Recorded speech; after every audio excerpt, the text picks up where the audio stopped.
আসসালামু আলাইকুম বন্ধুরা, সবাই কেমন আছেন? নিয়ে আসলাম আর একটা ভিডিও আপনাদের মাঝে। তো আমি গতকালকে আবারও লাল দিঘির পাড় গিয়েছি এই জায়গাটা দেখার জন্য। আসলে ওই জায়গাটা যতবারই যাই এতবার আসলে অনেক শান্তি লাগে জায়গাটা দেখার জন্য। চারপাশে লোকজন থাকে, বিকেলের টাইমে পরিবেশ, অনেকে ঘুরতে আসে, এখানে ছবি তুলতে আসে, ভিডিও বানাইতে আসে। তো আমিও গেলাম, যে ভিডিও বানালাম একটা, আর চারপাশটা ঘুরে দেখলাম। অনেক সৌন্দর্য, অনেক লোকজন বসে আছে, বিকেলের টাইমে বসে আড্ডা দিচ্ছে।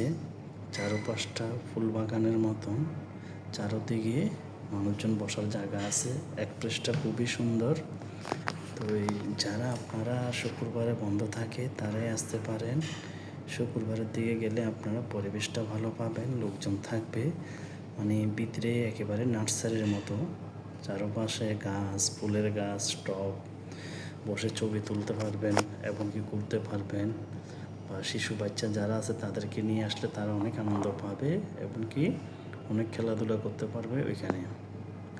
তো আমার হঠাৎ মনে হলো ওই জায়গাটাতে গেলে অনেক ভালো লাগে, সেই জন্য কালকে আসলাম শুক্রবারে। তো চারপাশটা ঘুরলাম, ভিডিও করলাম।